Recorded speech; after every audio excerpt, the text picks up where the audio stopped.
Muy buenas tardes, señoras y señores. Bienvenidos al atardecer de este lunes, día 15 de abril de 2024. La verdad es que es un día en el que todavía en el mundo entero estamos conteniendo la respiración porque no sabemos cuál va a ser la respuesta que Israel le va a dar a Irán después de que este fin de semana, ya lo saben, Irán atacara con drones y con misiles el territorio israelí. En este mismo instante en que estamos hablando está reunido el gabinete de guerra presidido por Netanyahu.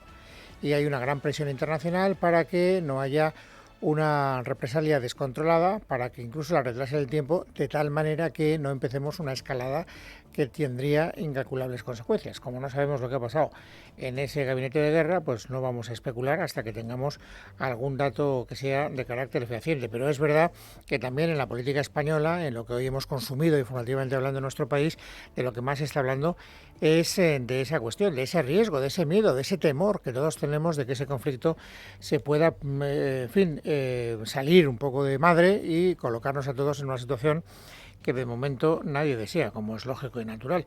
Curioso porque esta mañana Felipe VI participaba en un acto económico, en un foro económico, y pues ha querido hablar de la situación en la que nos encontramos todos, en España, en Europa y en el mundo entero, porque estamos hablando de un conflicto que desde luego tiene unas repercusiones potencialmente internacionales. ¿Y por qué me ha hecho gracia? Es una manera de hablar, porque me ha interesado, porque me ha parecido especialmente atinada las palabras de Felipe VI, porque yo creo que ha dado con la palabra clave con la que todos estamos manejando interiormente, y esa palabra es incertidumbre.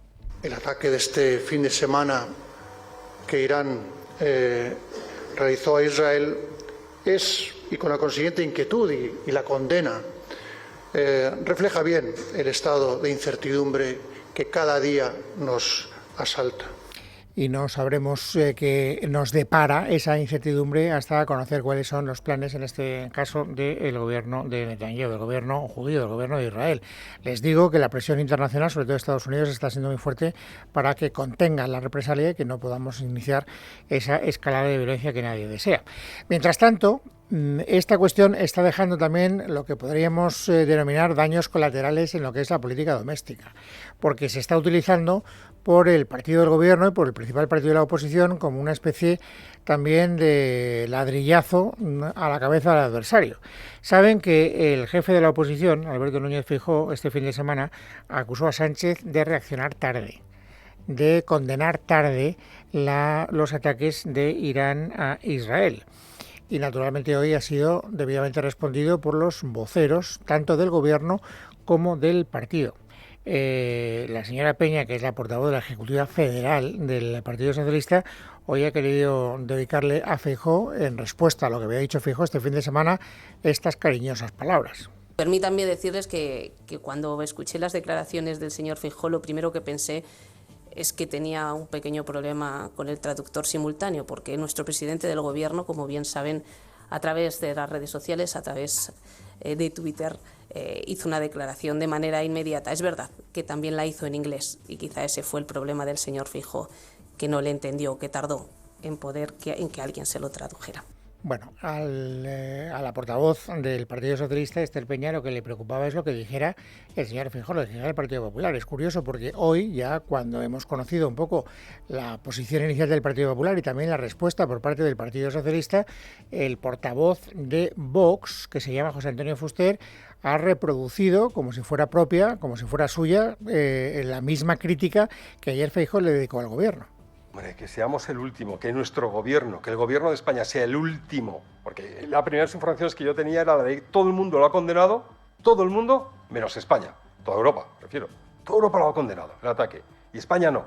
Y al final, fíjense, es vergonzoso, de verdad, a mí me produce vergüenza, no ajena, sino propia también, que el gobierno tarde tanto en condenar un ataque iraní. Como ven ustedes, aquí hay una absoluta coincidencia de criterios entre el partido del señor Abascal y el partido del señor Feijóo, porque los dos han compartido esa misma crítica, incluso con 24 horas de decalaje. Es decir, que el partido de Vox hace suya la crítica del Partido Popular, sabiendo cuál es la airada respuesta que ha merecido, no solo por parte del gobierno, porque escuchamos hace un instante a Esther Peña, sino también, no solo por parte del partido, quiero decir, sino también por parte del gobierno, porque ha hablado también el ministro de Asuntos Exteriores, el señor Álvarez, y refiriéndose a las declaraciones de Feijóo, pero supongo que también teniendo en la cabeza las del señor Fuster, ha dicho que todo eso es un bulo. Son un bulo, por supuesto, del señor Feijóo ayer. Lo que constato es que ayer fue una más en lo que sí es el último de toda Europa y de todo el mundo occidental, el Partido Popular, es que siempre es el último partido de oposición que se sitúa al lado del gobierno en lo que solo puede ser una política de Estado, como es la política exterior. Ha llegado un poquito más lejos. El ministro de Asuntos Exteriores no solo ha querido descalificar al jefe de la oposición, como han escuchado, sino que también ha querido, digamos, elevar la categoría de esa descalificación diciendo que le inhabilita, fíjense, para ser presidente del gobierno. Si el señor Feijóo cree que la política exterior se hace a golpe de rapidez de tuit, lo que demuestra es que sigue absolutamente incapacitado para ser presidente del Gobierno de España. Bueno, no deja de ser sorprendente que el ministro de Asuntos Exteriores, que generalmente suele estar por encima de lo que es la contienda política, le reproche al principal partido de la oposición que no haga causa común con la política exterior y al mismo tiempo él se dedique a, dedicarle este tipo de críticas tan descalificatorias. Pero es una manera que tiene la diplomacia del Partido Socialista de entender lo que es la propia diplomacia. Naturalmente el Partido Popular no se ha quedado callado y el señor Álvarez ha salido bien servido. El portavoz del PP, Borja Semper, ha dicho, bueno, yo no sé lo que opina el señor Álvarez del señor Feijóo y si lo sé no me quiero dar por enterado. Lo que quiero que todo el mundo sepa es lo que opina el Partido Popular del señor Sánchez como estadista. Como estadista no, que es lo que debería ser, ha matizado, como propagandista. Y también queremos recordarle al señor Sánchez que la política exterior es de tal envergadura y exige tal seriedad que merece un estadista y no un propagandista. Y nos tenemos que el señor Sánchez está utilizando la política exterior para propaganda propia en lugar de defender la posición internacional de los españoles. Y así es como llegamos a lo que les decía al principio, ver un conflicto que nos tiene a todos verdaderamente, en fin, atenazados de incertidumbre, por utilizar la palabra que ha hecho suya Felipe VI, convertida en un asunto más de contienda partisana entre el gobierno y el principal partido de la oposición. Es verdad que Borja Semper no solo ha cargado contra el gobierno, contra el presidente del gobierno, sino también contra los socios del gobierno. Y la verdad es que entiendo la crítica. Luego verán ustedes qué es lo que han dicho los socios del gobierno. Pero desde luego lo que el Partido Popular no ve con buenos ojos, y me parece razonable que no lo vea con buenos ojos, es que se quiera, digamos, tratar de la misma manera, poner al mismo nivel, tratar con equidistancia a Irán y a Israel. España no puede ser, y lo hemos dicho en muchas ocasiones, equidistante entre el terror de Hamás y dictaduras como la de Irán y una democracia como es Israel. Y la pregunta que nos hacemos es ¿de qué lado está el gobierno de España y de qué lado están los socios de Sánchez en el gobierno de España? Es una pregunta pertinente, insisto, desde mi punto de vista, porque hoy han hablado efectivamente algunos de los socios de Sánchez, algunos de los cuales se sientan en el Consejo de Ministros. Por ejemplo, Mónica García, que es la lideresa de Más Madrid, la ministra de Sanidad. Bueno, pues la ministra de Sanidad habla de todo lo que no tenga que ver con la sanidad cuando es menester, como otros miembros del gobierno. También ha hablado de este conflicto y efectivamente, como denuncia el señor Semper, ha querido establecer una clara equidistancia entre lo que es el ataque de Irán y lo que es la actitud de Israel. Claro que hay una preocupación y a la vez hay una condena firme, tanto por los ataques como por el genocidio que se está perpetrando en Gaza. Bueno, alguien se podrá conformar diciendo, bueno, por lo menos critica los ataques de Irán. Es verdad que los pone al mismo nivel que la actitud de Israel en Gaza, pero critica los ataques, cosa que otros socios del gobierno no hacen. Por ejemplo, Podemos. Ha llegado Pablo Fernández, el portavoz de Podemos, y Pablo Fernández en ningún momento habla de los ataques de Irán. Todo lo que le preocupa es convertir al malo de la película, en malo de la película, quiero decir, al señor Netanyahu. Permitir que Israel pueda seguir haciendo lo que le venga en gana, tanto dentro como fuera del territorio de Palestina, nos conduce a una situación de alto riesgo que acabará por afectar de una manera u otra a todos los pueblos del mundo. La pregunta es si el Gobierno comparte esa equidistancia que han querido, digamos, esgrimir en sus declaraciones públicas los socios que le mantienen en la presidencia del Gobierno, el señor Sánchez. Pues hoy Álvarez, que es, como ya habrán colegido, el hombre que ha llevado la voz cantante en este asunto, ha querido nadar y guardar la ropa. Hoy no era el día para mirar a Israel, sobre todo cuando estamos tratando de convencer en Europa y también en otros lugares, como por ejemplo Estados Unidos, a Israel para que contenga la relación con Irán y no, digamos, desequilibre esa situación ya muy precaria, ¿no? De no escalada todavía de la violencia. Por lo tanto, pues no era el día para cargar contra Israel. Y por eso tal vez pues el señor Álvarez formalmente ha querido poner el acento en el ataque de Irán, aunque eso sí, se ha preocupado mucho de dejar claro que ahora la preocupación, y en esto creo que dice la verdad, no sé si es oportuno o no es oportuno decirlo en voz alta, pero desde luego responde a la verdad. La gran preocupación de todo el mundo occidental es que efectivamente Israel no dé pie ahora a una reacción desproporcionada. Yo creo que todos vamos a estar de acuerdo en la condena de ese ataque con drones de Irán a Israel. Yo creo que todos vamos a estar de acuerdo. Yo desde luego voy a exponer la condena por un lado y la necesidad de sumar fuerzas para estar seguro que no vamos hacia una escalada regional. Hay ya demasiada espiral de violencia en Oriente Medio como para añadir un choque entre Irán e Israel. Para evitar esa escalada de violencia, el gobierno que preside el señor Sánchez tiene su propia receta. Es una receta que además Sánchez, el presidente del gobierno, está tratando, digamos, de extender a otros países europeos. Hoy se va a reunir con el primer ministro de Portugal, mañana también va a tener alguna otra cita con algún ministro de la Unión Europea, con algún presidente del gobierno de la Unión Europea, y lo que quiere es buscar el mayor número de socios posibles para una causa que de momento él abanderan de manera especialmente significada, que es la del reconocimiento del Estado de Palestina, porque considera el señor Álvarez, que es el portavoz del señor Sánchez, que la única manera de contener la escalada de violencia es el reconocimiento de los dos estados. Eso pasa por implementar la solución de dos estados, por el reconocimiento de un Estado palestino. Es lo mejor para la paz en Oriente Medio y es lo mejor para la seguridad también del pueblo de Israel, que tiene, por supuesto, su derecho y una legítima aspiración a la seguridad. Bueno, pues esto es lo que les puedo contar a propósito de la resaca que está teniendo en nuestro país ese gran conflicto internacional. Lo que más nos importa es saber en qué acaba esa reunión del gabinete de guerra del gobierno israelí que está presidiendo Netanyahu y que a estos momentos, a las 4 y casi cuarto de la tarde, todavía está en plena deliberación. Entre tanto, tendré que contarles otras cosas. Por ejemplo, que hoy es el último día para que se publiquen encuestas de cara a las elecciones vascas del próximo domingo. Saben que la ley electoral impide que los 6 últimos días de campaña sean, digamos, invadidos por pronósticos demoscópicos.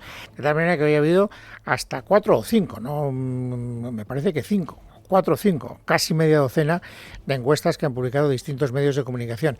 Y todas menos una, pronostican que Bildu va a ganar las elecciones. Hasta hace muy pocos días el PNV era el favorito, por muy escasa diferencia. Pero ¿qué ha ocurrido en estas jornadas de campaña electoral que han transcurrido, esta semana larga de campaña? Que Bildu va de menos a más y el PNV de más a menos, de tal manera que en 4 de las 5 o en 5 de las 6, ahora saldré de dudas, el partido que cuenta con más favoritismo demoscópico es el partido que hereda la tradición eterna, Teresa Fernández. Sí, se presentan muy reñidas, con una distancia ínfima entre EH Bildu y el PNV. Las encuestas de El Mundo, El País, ABC y Voz Populi apuestan por el sorpaso del partido de Arnaldo Otegi a los PNVistas. Ganarían con unos 29-30 escaños, mientras que la encuesta de La Razón prevé una leve victoria del PNV, pero con un empate técnico en escaños entre ambas fuerzas políticas. Esto supone, y así lo vaticinan los barómetros, que EH Bildu se llevaría una buena parte de los votos de Sumar y Podemos, los dos partidos peor parados según todas las las encuestas que podrían desaparecer al no obtener la representación parlamentaria suficiente. En juego también está, por cierto, el único escaño de Vox. Los socialistas, que se mantienen como tercera fuerza política con 10 escaños, reiteran que son decisivos a la hora de formar gobierno, y los populares, que crecen frente a sus resultados en las pasadas elecciones, se presentan como un dique de contención frente a EH Bildu. Los sondeos calculan además una indecisión importante por parte de los votantes y una caída fuerte de participación e indiferencia ante las elecciones vascas de este domingo 21 de abril. Así que de esta manera hemos visto cómo se va complicando un poquito lo que parecía un trámite sin demasiadas sorpresas. Cuando empezó la campaña, insisto, parecía que el PNV iba a ganar, aunque no por mucha diferencia, y que el próximo gobierno iba a ser una reedición de un pacto parlamentario entre el PNV y el Partido Socialista de Euskadi. Ahora resulta que cambian las tornas. Como nos ha contado Teresa Fernández, ahora el partido que parece mejor posicionado para ganar es Bildu. Pero es que hay un segundo factor de incertidumbre que no podemos tampoco perder de vista. Y es que, según algunas de esas 5 encuestas, el Partido Socialista no tendría representación parlamentaria suficiente para darle la mayoría absoluta al PNV. Y eso podría hacer que entraran en liza otras combinaciones políticas posibles. Y eso le daría también potencialmente a Bildu una, digamos, capacidad para convertirse en árbitro de la situación. De momento, lo que está diciendo el Partido Nacionalista Vasco y el Partido Socialista de Euskadi es que no tienen ninguna ganas de pactar con Bildu. Pero hay que decir que los partidos de centro-derecha no se lo creen, y en eso están absolutamente alineados. Borja Semper no se lo cree. Claro, luego ves al candidato del Partido Socialista en Euskadi afirmar que bajo ningún concepto pactará con Bildu, y la pregunta es ¿por qué? Si es socio prioritario en Madrid y es un partido de Estado, si es un partido al que se puede otorgar la alcaldía de Pamplona, la pregunta que yo me hago escuchando al candidato del Partido Socialista es ¿por qué no va a pactar con él? Y algo muy parecido es lo que ha dicho también José Antonio Fuster, el portavoz de Vox. Ellos tampoco se creen que el Partido Socialista no vaya a pactar con Bildu. Consideran que ese mensaje que está lanzando ahora el partido de Sánchez en este último tramo de campaña es una trampa en la que ellos no tienen ninguna intención de caer. Vox no va a caer jamás en esa trampa de pensar que un gobierno del PNV y del PSOE es una barrera contra Bildu. Si en Madrid son socios, hombre, por Dios. ¿Cómo vamos a hacer? ¿Qué barreras hay cuando tú has quitado todos los muros que nos separaban de cierta gentuza que debería haber sido ilegalizada? Bueno, y luego hay un tercer puchero también donde se está cociendo la información sobresaliente de este lunes, que es, digamos, los últimos preparativos antes de saber qué lista de comparecientes son los que quieren cada uno de los partidos en las comisiones, tanto del Senado como del Congreso, que tienen que tratar de llegar a alguna conclusión a propósito del escándalo Ábalos, de la venta de mascarillas durante la pandemia, etcétera, etcétera, etcétera. Hoy el diario El Mundo ha publicado unas fotografías en las que vemos a Ábalos y a Koldo García en Barajas yendo a ver a Delcy Rodríguez cuando estaba en el aeropuerto de Barajas, cuando llegó con las famosas maletas llenas de no se sabe muy bien qué, creemos que de dinero, pero eso no se ha podido acreditar. Era una sorpresa que esas imágenes aparecieran publicadas en los medios de comunicación, porque hasta ahora lo que creíamos es que los rastros, las imágenes de esa visita de Ábalos a Barajas habían desaparecido, pero ya se ve que no todas. De ahí que hoy el Partido Popular haya instado al Ministerio de Transportes, ahora el titular ya lo saben, es Óscar Puente, para que facilite toda la información que todavía pueda quedar a propósito de esa visita. Y ha anunciado que o se la da por las buenas o no renuncian a pedirlas a través de los tribunales. Maite Loureiro. Buenas tardes. El PP exige al ministro Óscar Puente que entregue toda la información referida a este caso, dado que se asumió que las imágenes podrían estar destruidas, y advierte al Gobierno de que mantienen su petición para que les entreguen toda la documentación al respecto en el Senado, no descartando incluso acudir a los tribunales o exigir que se reabra el caso. Borja Semper. Me da la sensación de que estamos hablando de un gobierno o un país de otras latitudes. Es un escándalo de primera magnitud, con lo cual le puedo asegurar que no vamos a dejar de preguntar en público, no vamos a dejar de preguntar en todos aquellos foros en los que podamos hacerlo, en su caso las comisiones de investigación, y por supuesto, cuando toque, en los juzgados. Semper critica que el PSOE ni siquiera llame a la comisión del Congreso a declarar al ministro Ábalos por el caso Koldo y acusa a Sánchez de volcarse en su agenda internacional para huir de los problemas de España. Y es verdad que es muy llamativo que todavía en la lista provisional, hasta mañana no será definitiva, del Partido Socialista, el nombre de José Luis Ábalos no figure como una de las personas que tengan que comparecer para dar su testimonio ante esa comisión de investigación. Un escándalo que lleva el nombre de Ábalos no cita al señor Ábalos de momento en esa comisión. Lo que pasa es que, aunque es verdad que probablemente al gobierno no le interesaría nada, o mejor dicho, le interesaría que Ábalos no apareciera, sin embargo, los socios del gobierno saben que ese es un marrón que no se pueden comer. Y por lo tanto, Sumar, con casi toda seguridad, va a citar a Ábalos en esa comisión de investigación. De tal manera que el Partido Socialista, en el último minuto, no tendrá más remedio que doblar el brazo y acceder a una comparecencia que de momento ha tratado de evitar por todos los medios. Esta mañana Esther Peña daba a entender que si no hay más remedio citarán a Ábalos. Ha justificado que no lo hayan hecho todavía porque querían saber cómo iban evolucionando los hechos. Pero, insisto, al final lo que yo entiendo, ustedes juzgarán, es que el Partido Socialista no tendrá más remedio que citar a Ábalos mañana en esa comisión de investigación. La razón por la que no hemos incluido al señor Ábalos en el listado de comparecientes que desde el Partido Socialista hemos presentado. Queremos ver y queremos escuchar a muchos de los comparecientes que hemos propuesto antes de ampliar, si es necesario, a más personas la llamada para venir a esta comisión a comparecer. Bueno, pues es lunes, es 15 de abril de 2024 y ahora lo que toca, amigos, es completar el paisaje informativo sobresaliente del día. Esther Nieto, bienvenida, buenas tardes. Buenas tardes, Luis. Comenzamos por una noticia de última hora. Los servicios jurídicos del Congreso han elaborado un informe que mañana analizará la mesa del Congreso, en el que se rechaza la petición del Senado de suprimir la tramitación de la ley de amnistía en la Cámara Baja.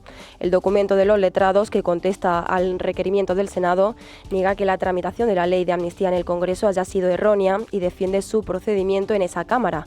Sin embargo, en el documento no entran en cuestiones de la constitucionalidad de la ley. El informe se ciñe únicamente en cuestiones procedimentales. Por otro lado, el fiscal general del Estado, Álvaro García Ortiz, ha defendido hoy a los fiscales de la Fiscalía Provincial de Madrid, denunciados por un supuesto delito de revelación de secretos por parte de la pareja de Isabel Díaz Ayuso. Este acusaba a los fiscales de haber perjudicado su derecho de defensa tras emitir un comunicado en el que aseguraba que se difundieron datos confidenciales. Sin embargo, García Ortiz lo ha desmentido y ha asumido toda la responsabilidad. Miguel Ángel Pérez, buenas tardes. Buenas tardes. El fiscal general del Estado, Álvaro García Ortiz, ha negado que el comunicado de la Fiscalía de Madrid sobre la investigación tributaria a la pareja de la presidenta madrileña Isabel Díaz Ayuso desvelase datos confidenciales. Recordamos que la Fiscalía madrileña difundió en marzo un comunicado a través del gabinete de prensa en el que desvelaba los datos cronológicos de la negociación entre la pareja de Ayuso y el fiscal del caso. Según Álvaro García Ortiz, no se ha producido ninguna filtración de datos confidenciales. La comunicación de la Fiscalía no contenía información que pudiera perjudicar el derecho de defensa ni datos de carácter confidencial que tuvieran incidencia procesal alguna en un ulterior procedimiento judicial.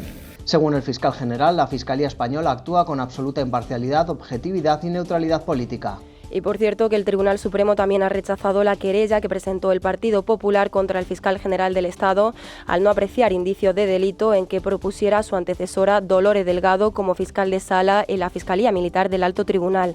La Sala de lo Penal concluye que en este caso no concurren supuestos delitos de prevaricación administrativa ni de nombramiento ilegal. Y cambiamos de asunto porque el presidente del Gobierno, Pedro Sánchez, ha anunciado hoy en su visita a las instalaciones del Hospital Universitario Central de Asturias que el Gobierno va a ampliar de 7 a 11 las enfermedades que se analizan en el cribado neonatal, que es la conocida como prueba del talón.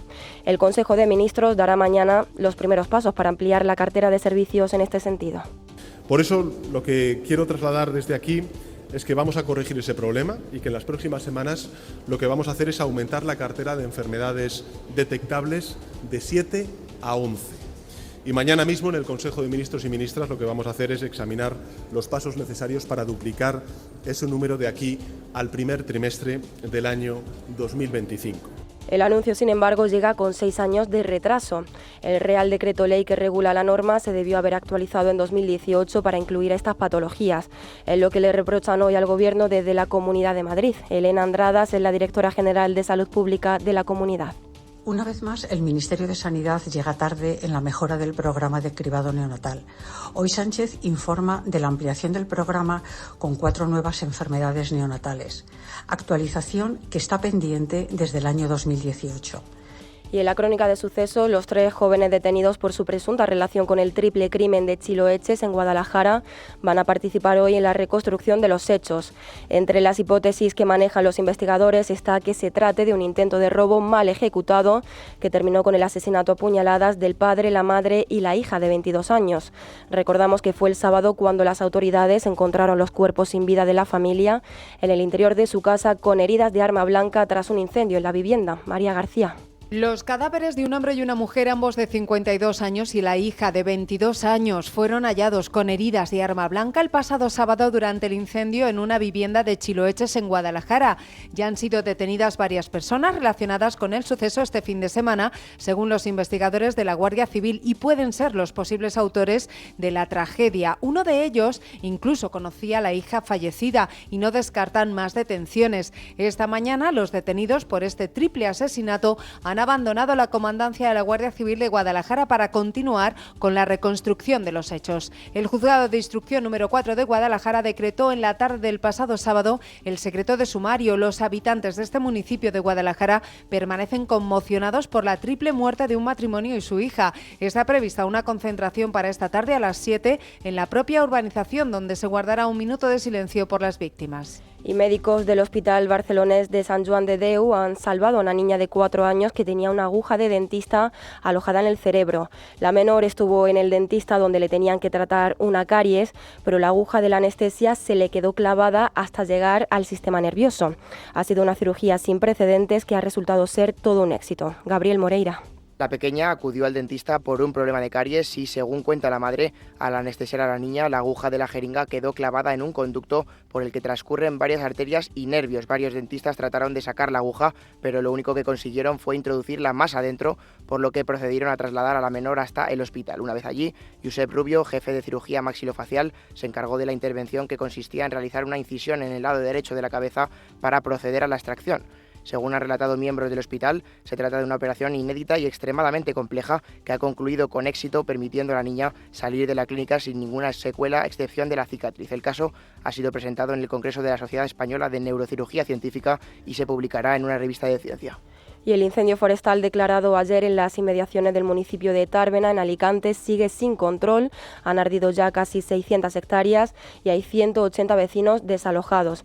Las altas temperaturas y el terreno seco están dificultando las tareas de extinción. Juan Enrique Monjor. El primer gran incendio forestal en la provincia de Alicante en lo que llevamos de año. A estas horas hay 8 medios aéreos que se van incorporando de manera escalonada. A lo largo del día van a ser más los que se van incorporando. Hay 15 dotaciones del Consorcio Provincial de Bomberos de Alicante, 2 coordinaciones forestales y 10 unidades de bomberos forestales de la Generalitat, con varias autobombas y equipos de la UME. La perimetración estimada tras los vuelos de reconocimiento es algo más de 500 hectáreas afectadas. La Generalitat, junto a Cruz Roja y el Ayuntamiento de Tàrbena, han habilitado en la Casa de Cultura del municipio un espacio con 50 camas para poder atender a aquellas personas que han sido desalojadas y que decidan acudir a este lugar. Fuera de nuestra frontera, Donald Trump se convierte hoy en el primer expresidente de Estados Unidos en sentarse en el banquillo por una causa penal. El de hoy es uno de los 4 procesos judiciales que tiene pendientes. Se le acusa de crear un esquema de falsificación documental para sobornar con el pago de $130.000 a la actriz porno Stormy Daniels para silenciar que habían mantenido una relación en el año 2006. Trump se enfrenta a 34 cargos de falsificación contable, aunque en cualquier caso ninguna condena le inhabilitaría para ser elegido presidente en las próximas elecciones ni para ejercer el cargo. Y terminamos contándoles que en Sydney un sacerdote y varios feligreses han sido apuñalados por un hombre que ya ha sido detenido durante una misa en una iglesia cristiana que además estaba siendo retransmitida en las redes sociales. El suceso ha tenido lugar apenas 2 días después de otro apuñalamiento en la ciudad australiana que acabó con la vida de 6 personas y varios heridos en un centro comercial.